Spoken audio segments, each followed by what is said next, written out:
क्योंकि मेरे प्यारे दोस्तों धीरे धीरे कोई व्यवस्था मुश्किल बनाई गई रहेगी ये सब आंदोलन करने के लिए।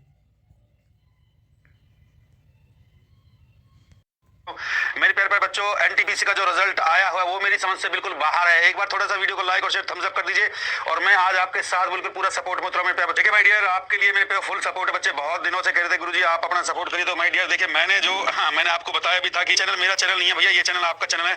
एक बार सब लोग जोर शोर से जय महाकाल जय श्री राम के साथ लोगों को जोड़ दीजिए।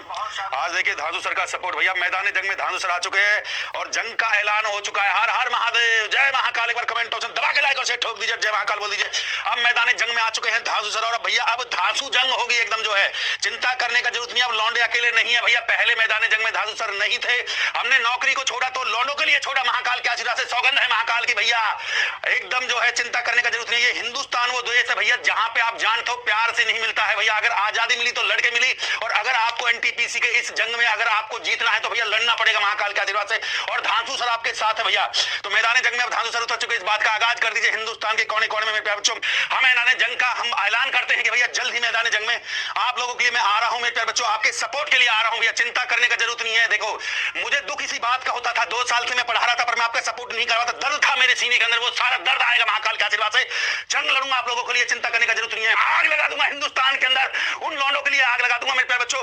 और एनटीपीसी के लिए भैया ईंट से ईंट बजा दूंगा भैया। आप क्रांति होगी, आप होगी क्रांति। दबा के लाइक और शेयर ठोक महाकाल के आशीर्वाद। जब सीबीटी 2 में फिर अलग अलग लेवल में बच्चों को बैठाएंगे ही, तो इससे बेनिफिट क्या हुआ और उससे घाटा क्या था कि जैसे पहले जो एग्जाम जिस तरीके से कंडक्ट होती थी कि आपको ओवरऑल रिजल्ट दे दिया जाता था और उसके बाद पोस्ट ऑफ प्रेफरेंस पहले से आपका दिया हुआ रहता था, तो जैसा मार्क्स आपका आता था उसके हिसाब से आपका पोस्ट होल्ड होता था, आपको पोस्ट मिलता था। इसमें परेशानी कहां पर थी? और दूसरा ये भी चीज आप देख सकते हैं, इससे पहले रेलवे जेई का एग्जाम हुआ तो रेलवे जेई में भी सेम बातें थी, वहां पर भी रेलवे जेई में। लेकिन रेलवे जेई में क्या हुआ कि जितना टाइम्स रिजल्ट वहां पर देना था उतना टाइम्स वहां पर रिजल्ट आपका दिया गया। जितने बच्चों का रिजल्ट आना था इंडिविजुअल उतने बच्चों का रिजल्ट वहां पर आया। लेकिन वहां पर भी हुआ कि शुरू में ही ये बता दिया गया कि आप 2 पोस्ट के लिए क्वालिफाई किए हैं सीबीटी 1 के वक्त ही, आप 3 पोस्ट के लिए क्वालिफाई किए हैं, आप 5 पोस्ट के लिए क्वालिफाई किए हैं। और जब जेई में भी सीबीटी 2 का एग्जाम हुआ तो आपका सीबीटी 2 में रेलवे जेई में जितना मार्क्स आया, चाहे मैक्सिमम मार्क्स ही आपको क्यों नहीं आ गया, जिस 2 पोस्ट के लिए आपको सीबीटी 1 के वक्त क्वालिफाई किया गया था उसी में आपका फाइनल सिलेक्शन हुआ। तो बातें तो वही हुई। यहाँ आपने नया प्रयोग कर दिया कि शुरू में ही आपने लेवल बाय लेवल रिजल्ट दे करके बच्चों को गुमराह किया। आपने मैक्सिमम बच्चों का रिजल्ट नहीं हो पाया और मैक्सिमम बच्चे इसके शिकार हुए। तो खैर ये जो भी बातें हुई तो हम आगे देखेंगे कि हमारे तरफ से हमारे टीचर लोगों के एंड से क्या इसके लिए कोशिश हो सकती है और उस कोशिश का क्या परिणाम निकल करके सामने आ सकता है। बोर्ड तो आपको ये एक्सक्यूज, हमको लगता है कि अगर प्रोटेस्ट भी करते हैं तो ये एक्सक्यूज देने का कोशिश करेगा कि हमने नोटिफिकेशन के वक्त ही तय कर दिया गया था कि लेवल बाय लेवल हम एग्जाम लेंगे, लेवल बाय लेवल रिजल्ट देंगे। ये चीज एक्सक्यूज हो सकता है, लेकिन ये कहां तक उचित है आपका? इसलिए प्रोटेस्ट तो मेरे ख्याल से होना ही चाहिए। और चूंकि अभी 5 स्टेट में इलेक्शन है, अगर आप जम करके सारे बच्चों का साथ मिला और सारे टीचरों में एकजुटता रही तो निसंदेह जिस तरीके से पिछले प्रोटेस्ट का आपको रिजल्ट देखने को मिला था, अच्छे परिणाम देखने को मिला था, तो इसका भी अच्छे परिणाम देखने को आपको मिल सकता है। एनटीपीसी का जो रिजल्ट है वो मेरी समझ में तो नहीं आया दोस्तों। मतलब कहा कुछ और, रिजल्ट कुछ और है। कट ऑफ तो आप सोचिए आसमान पर, क्या कट ऑफ तो आसमान पर है। एक बच्चा दोस्तों 10-10 जगह क्या कर रहा है, 10-10 लेवलों में क्वालिफाई कर रहा है। मतलब ये समझ ही नहीं आ रहा कि 16 गुना बच्चे इन्होंने लिए, 20 गुना बच्चे इन्होंने लिए हैं या 5-6 गुना बच्चे लेकर की कट ऑफ को दोस्तों हाई कर दिया। मतलब एक तो दोस्तों 5 साल में ये भर्ती पूरी करते हैं लोग, क्या 5 साल तो भर्ती में लगाते हैं। भर्ती के फॉर्म के लिए आंदोलन, उस फोरम को दोस्तों उसकी लास्ट डेट के लिए आंदोलन, परीक्षा करवाने के लिए आंदोलन, मतलब प्रोटेस्ट करो, डिजिटल प्रोटेस्ट लाओ, परीक्षा का रिजल्ट निकालने के लिए दोस्तों। मतलब जब पूरे वर्ल्ड में नंबर 1 पर ट्रेंड आया तब इन्होंने 15 तारीख को रिजल्ट निकाला। मतलब सोचो आप दोस्तों, हर बार इन्हें ट्रेंड करवाओ, हर बार इन्हें याद दिलाओ। जैसे दोस्तों एहसान हो ना हमारे ऊपर कि भाई एहसान है, तुमने जन्म लिया है, एनटीपीसी का फॉर्म भरा है तुमने एहसान है तुम्हारे ऊपर कि हम मर्जी होगी तब रिजल्ट देंगे। रिजल्ट के लिए आंदोलन, मतलब दोस्तों पूरा टीचर वर्ग एक साथ खड़ा हुआ कि रिजल्ट निकाल दो, क्या रिजल्ट निकाल दो। और रिजल्ट निकाला भी तो ऐसा निकाला दोस्तों, इससे बढ़िया मत निकालते, इससे बढ़िया कोई जरूरत नहीं थी, आराम से निकाल लेते। मतलब कितनों का सपना तोड़ दिया तुमने बेफालतू में। अरे 20 गुना तो लो यार, फिर जो जाएगा बाहर वो जाएगा।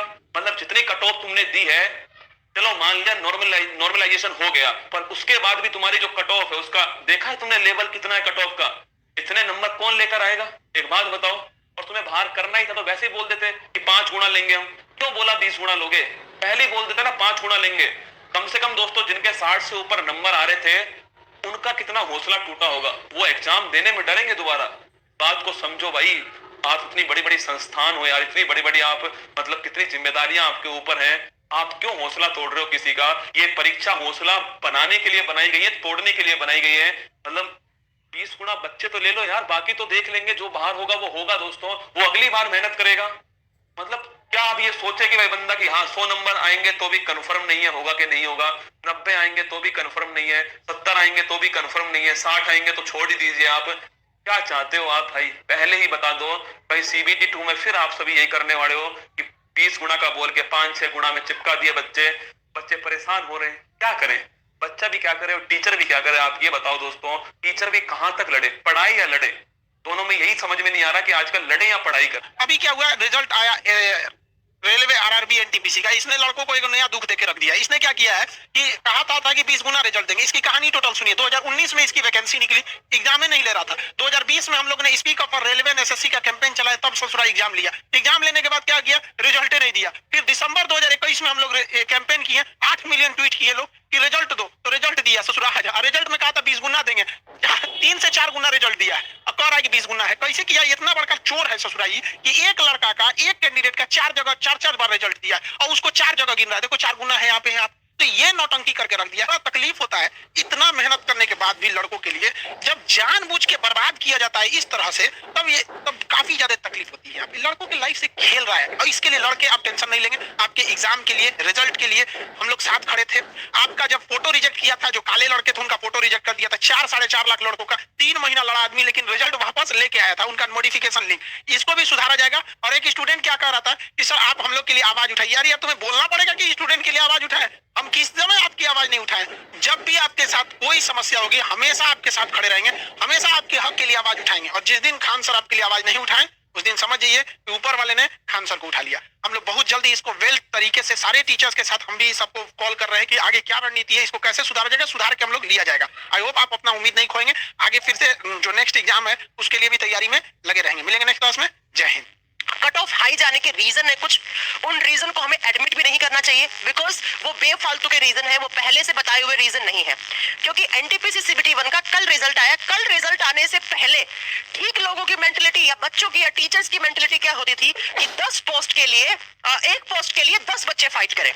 पोस्ट 1 है उसके लिए 10 बच्चे फाइट करें। लेकिन जब से NTPC CBT 1 का कल से रिजल्ट आया है, तब से मुझे लग रहा है कि पोस्ट 10 है और बच्चा 1 फाइट कर रहा है। उसे भी नहीं पता कौन सी पोस्ट उसे लेनी है, कौन सी नहीं लेनी है। तो तुम कट ऑफ इतनी ज्यादा गई है ना, ये पहली बात तो किसी को भी नहीं पता था। हालांकि रिजल्ट कल रात तक को तो किसी टीचर को समझ में ही नहीं आ रहा था कि भैया ये रिजल्ट किस तरीके से क्या डाल रहे हैं, कुछ समझ ही नहीं आ रहा है। लेकिन उसके बाद, रात के बाद मेरे पास इतने सारे बच्चों के मैसेज आए, मैं यहाँ पर PPT बनाकर आप लोगों के लिए लेकर आई हूँ। क्योंकि कट ऑफ हाई जाने का जो रीजन है, वो रीजन क्या है, वो जो रीजन जानना जरूरी है, उसका कोई सोल्यूशन निकालना जरूरी है। ना कि आप किसी टीचर को जाके ब्लेम करो, इस टीचर ने ये कहा था, उस टीचर ने ये कहा था। किसी टीचर को नहीं पता था कि इस तरीके से मार्क्स लाएगा।